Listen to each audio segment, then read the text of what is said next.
because I refuse to not be first. Do we do enough? Well, I never shut up about it. It must have been about 16, 17. We nicked their guilt rings. Right, the bouncers' guilt rings. This is no good for me. That's the reality. If you want the honest truth, and I see it every day. This is COLM McGuigan for IFL TV, proudly sponsored by Everlast. Frank Smith, New Orleans. Frank, let's get your instant reaction to John Fury's comments that he would smack the head of Eddie. I actually suggested to Eddie that he would do like a Misfits, him and Frampton against John Fury, because they had that beef before. But now I've thought about it, you, Frampton, and Eddie Hearn against John Fury. What do you reckon? Misfits? Get the bags out? We'd be buried. I don't know about Frampton. I'm not going to say anything about Frampton. He would knock me out just by, I think, just like if he brushed past me. So I'm not saying anything bad. I love John Fury. Great guy, solid guy. Have you ever met him in person? No, you know what? I met Tyson Fury once or twice, and he went to me. It was in Manchester, and he shouted across the room. He went, "Oi, wanker!" And I looked at him. I thought, "Oh shit." I don't know whether he's serious, a laugh, whatever, because I've never met him. And he was like, "I heard what you said about me," and I was like, he was actually he was all right. He was a laugh. Yeah, but I'm not saying anything about John Fury. He would, like, literally just a little sort of like half-assed jab. Think I'd be gone. Eddie out on the canvas. Frampton. I'd give Frampton at least like a round. Would you? What do you think? I'm not too sure. I think Frampton's a bit quick, so I think he would just dance around John Fury for a while until he gets caught, and then it would be game over. But I think you, Eddie, and Frampton together could kind of devise some sort of game plan. It might work. One come from behind, something like that. Like, I think we'd send Frampton in the front, Eddie sort of, and then what I'd do is, you know that game where you go behind someone's legs, you know, like sort of like you bend down and then the person pushes them. So what we do is Frampton go in front, Eddie there, sort of because he's the right height. You push him, and then when he's down, you'd like just get the ref to like WWE style tap out, you know, that type of thing. I think you've thought about this before. No, that's off the cuff. That is. We seen some comments on TalkSport towards Chris Eubank Sr. from Simon Jordan. What did you make of that whole interview, first of all? I didn't watch it all, so I can't say everything that was in there. I did see quite a few clips of it. It's hard for me because of the family aspect. I don't agree with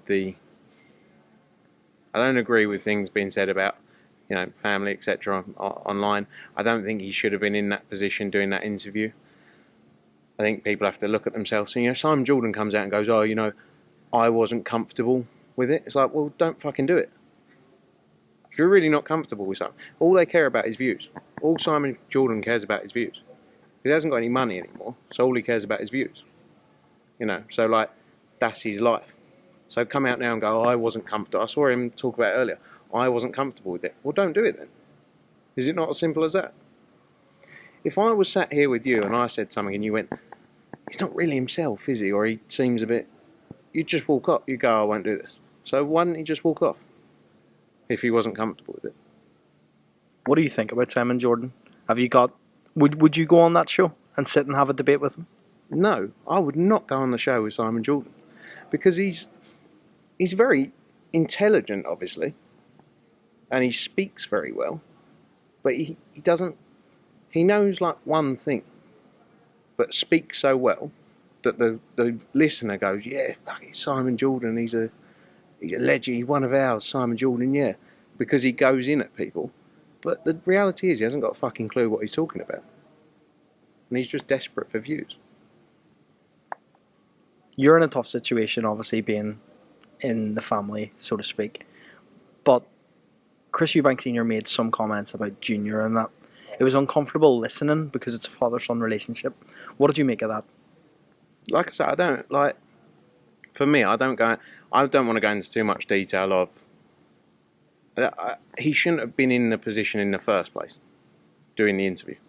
And you've seen certain people, family people, that have said things.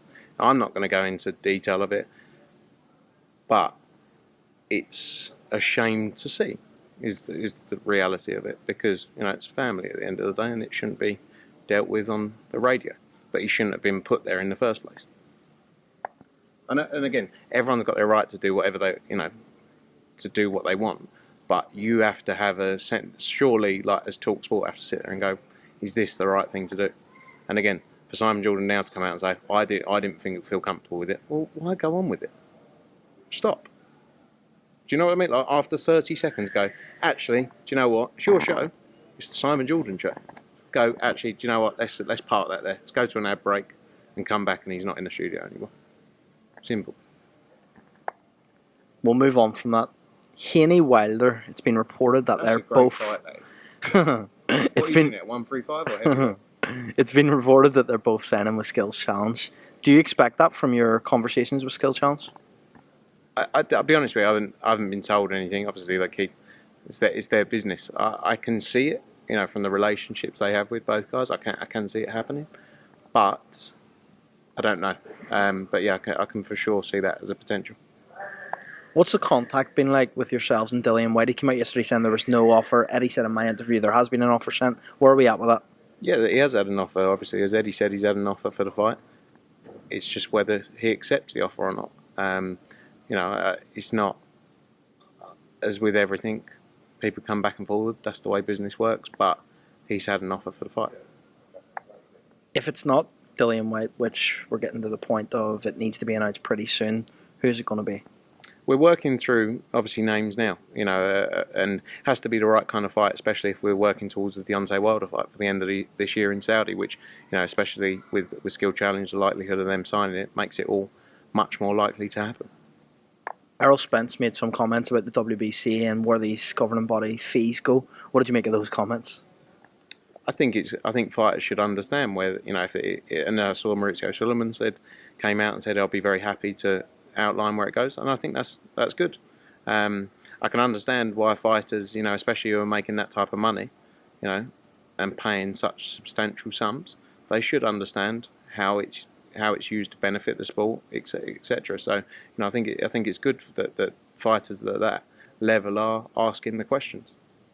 Lee Wood posted about coming back to the City Ground, that fight that everyone's been talking about for Lee Wood. How likely is it that we see that in September? What kind of week is it landed on? Obviously, it has to go with the Premier League schedule, right? Yeah, we got the football fixtures the other day. I spoke to Nottingham Forest 2 days ago now, and we were working through what the best potential date is, especially around, because you need a break in the schedule for the fight itself, but then a break to allow the pitch to recover as much as possible. So sometimes if they have a 2-week window in places, that's probably the best. So we're looking at sort of September time for that, and going back and forth with the club now. They're speaking to their grounds team. We were limited in terms of the conversations we could have had prior to having the dates, because that we needed that to understand what would be possible. So it's going back and forward, and I'm hopeful. The club definitely want to get behind him and support Lee Wood, because he supported the club for a long time, and they see the potential of a massive event at the City Ground, and I think as well the opportunity of bringing not just boxing but other events to the stadium. I'm going to play a bit of a game now. I played it with Eddie. He's actually here. Eddie, do you want to join Frank for this? No, leave me, mate. It's all about me. It's not about him anymore. But it would be good to get a couple of his WhatsApp messages from these people up as well, Are you doing that I'm doing it to him right now, but we're going to flick between Instagram and WhatsApp, right? So I'm going to say a name on either Instagram or WhatsApp to both of you. Sure. The last message on that chain. Eddie's is a bit different because he ignores people, so I feel like their last message. Who are we going with? Get in the thumbnail here, Edward. This is what Paul's done. Is this to get you a few more views? Yeah, basically. Well, I'm doing good numbers at the minute. You ready? First one up, we're going to say Carl Froch WhatsApp. Oh, Froch, what? You he's probably. always arguing with Froch in a. What am I saying? Yeah, The they same love you. last thing he texted me. Just the last message on the He said, sent you a text. So let me see what the text was. Carl Froch. Boring. I was going to come to the Not sure about presser this today. game, Cole. It's boring. I was going to come to the presser. Next one. Right, next one. He's trying, though, isn't he? Yeah. Tony Bellew WhatsApp. Oh, he's always arguing with Tony Bellew.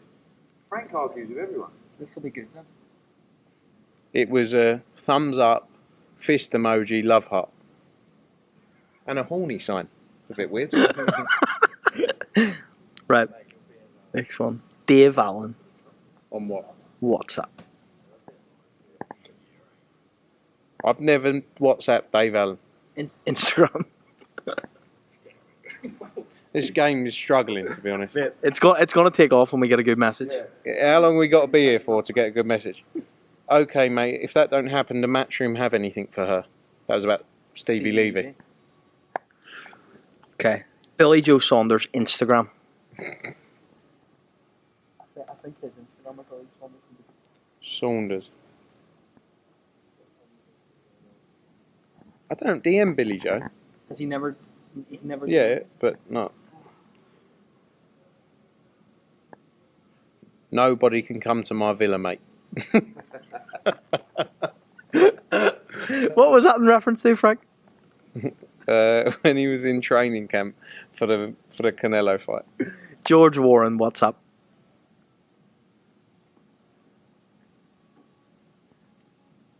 No probs, mate. Definitely will speak to him and get some dates over. Cheers, mate.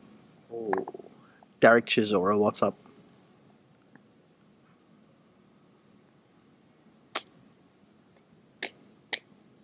Are they going to get the football on at the fight? That was for the Champions League. Right, let's go. One last one. Actually, two last ones. Chris Eubank Jr., what's up?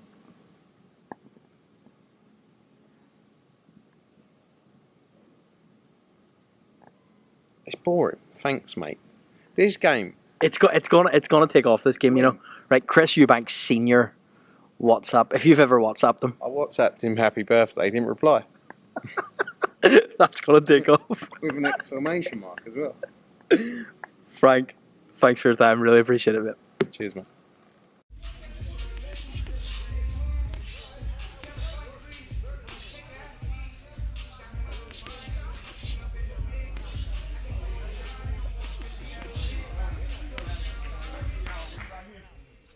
Because I refuse to not be first. Do we do enough? Well, I never shut up about it. It must have been about 17, 16, 17. We nicked their guilt rings. Right, the bouncers' guilt rings. This is no good for me. That's the reality. If you want the honest truth, and I see it every day,